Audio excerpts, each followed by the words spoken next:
Sir నాకు మంచి second hand phone కావాలి. Sir iPhone 14 Pro Max just 30,000 అంతే. కౌశిక్ వీడి దగ్గర సెకండ్ హ్యాండ్ ఫోన్ కొనుక్కో. నాకు ఆల్రెడీ సెకండ్ హ్యాండ్ ఫోన్ అమ్మేశాడు. అది కూడా ఎవడో దొంగతనం చేసిన ఫోన్ ని నాకు అమ్మేశాడు.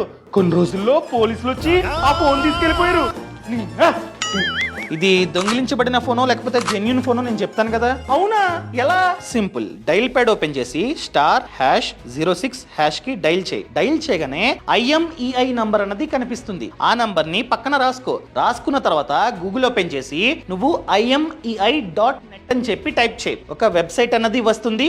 ఓపెన్ చేయి. ఓపెన్ చేసి ఫోన్ యొక్క IMEI నంబర్ ని యాడ్ చేసి చెక్ ని క్లిక్ చేయగానే ఫోన్ యొక్క పూర్తి సమాచారం వస్తుంది. పక్కన phone black list check pro అనుందా, క్లిక్ చేయి. క్లిక్ చేస్తే ఒక 300 ఎంతో అడుగుతుంది. ఒకవేళ కట్టేవనుకో ఆ ఫోను జెన్యూనా కాదా చూపిస్తుంది. ఫర్ ఎగ్జాంపుల్ ఎవరో ఈ ఫోన్ ని పోగొట్టుకున్నారు. వాళ్ళు పోలీస్ స్టేషన్ కి వెళ్ళి కంప్లైంట్ ఇచ్చారు విత్ IMEI నంబర్. ఆ విధంగా పోలీస్ స్టేషన్ లో కంప్లైంట్ అన్నది నమోదైతే ఇక్కడ బ్లాక్ లిస్టెడ్ అని చెప్పి చూపిస్తుంది. అంటే ఇది జెన్యూన్ కాదు, ఫ్యూచర్ లో ప్రాబ్లం అవుతుంది. అదే ఎటువంటి కంప్లైంట్ నమోదు అవ్వకపోతే క్లీన్ అని చెప్పి చూపిస్తుంది. ఫర్ ఎగ్జాంపుల్ చూస్తాగు, బ్లాక్ లిస్టెడ్ అంటే ఇది దొంగతనం చేసిన ఫోను. తీసుకో.